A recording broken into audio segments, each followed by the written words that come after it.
Hey, lovelies. Hey, Natty. Hey, Alice.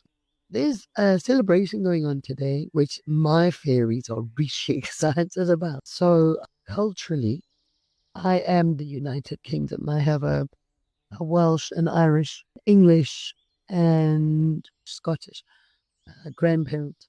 So, I am the United Kingdom, right? And right now, I've been following what's been going on in the UK. And today, there is a cultural event happening there. And my fairies are all aflutter and all excited and enthusiastic, let's say, about this event.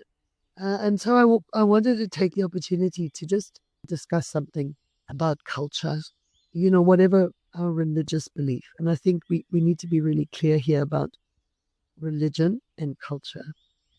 And religion is your pathway to the divine. Whatever ladder you choose, whatever path up the mountain. Religion or faith, right? Yeah, your religion, your faith is your pathway up the mountain. So whatever pathway you choose, whatever resonates with you, that's your religion, right? Or your faith. Culture is something different. Culture is a rich stew of learned wisdom. And sometimes you have to really pick things apart to find out where the wisdom is in something. But culture holds amassed wisdom of ages, and culture is beautiful. I've traveled extensively, so has Matty, and we both love exploring and reveling in the culture of other places. And there's so much one can learn from these cultures. I don't think there's any culture that's better than any other culture. I think it's so important to have a cultural identity of the place, and every place should be different. Not to say that, there should be one congealed, gooey culture about around the world. That would be so boring.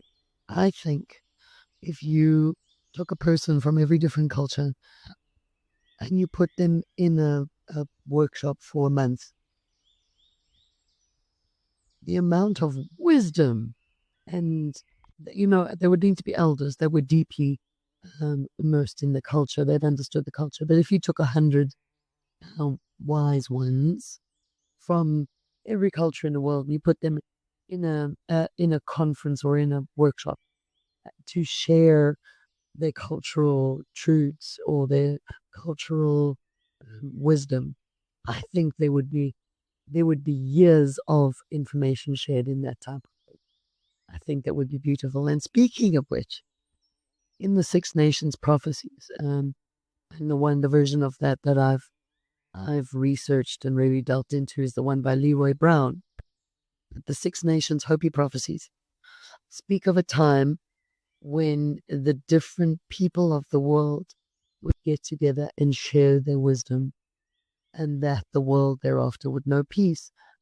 And it just pings for me that if you wanted to destroy mankind or humanity, one of the ways to do that would be to obliterate culture. You go to a place, no matter what a culture is, and just wipe it out. Yeah.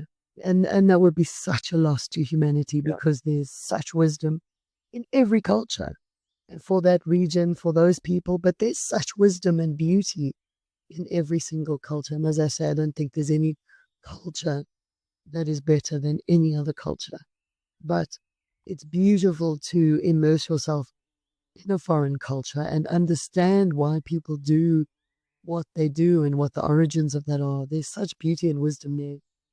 So I think we need to be aware that the attempt to obliterate culture might be intentional. It's not an accident. And it feels like it's it's being used as a weapon against humanity. And so please, people, even if you think your culture is archaic or silly or whatever, learn it. Learn it. I promise you there will come a time when your culture will be important to you. It's not necessary to be arrogant about it. You don't have to think your culture is better. But sit with your grandparents, learn their wisdom, understand where your roots come from as a human experience.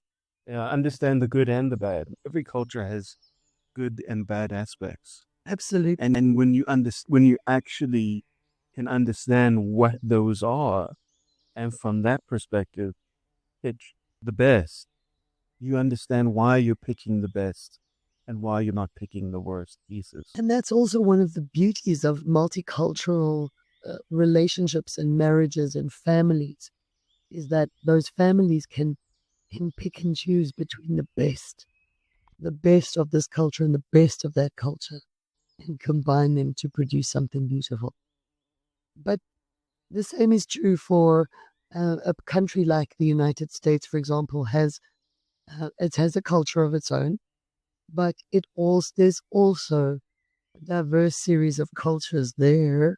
There's a general overall culture, sure, but in every area there's a specific culture. Yes, and that's part of the overall culture, if you will. Exactly. It's like Exactly. this country is a tapestry, and each block is a different, vibrant, slightly different piece, but together it all looks like that. And there are a lot of places in the world that are like that.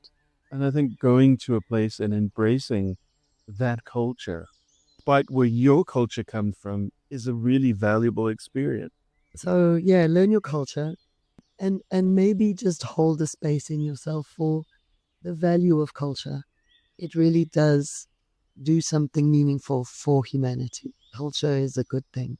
We never want the world to be, when our little one messes up all his Play-Doh and creates one big patty of all the different Homogenized goop. yes, turns into like a pooey blob of nothingness. And we don't want to be a part of a humanity that's a pooey glob of nothingness. We want to be our vibrant differences and celebrate those.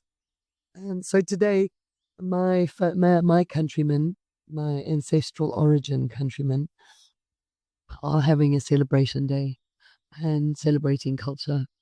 And I just love that. And the fairies from there love that.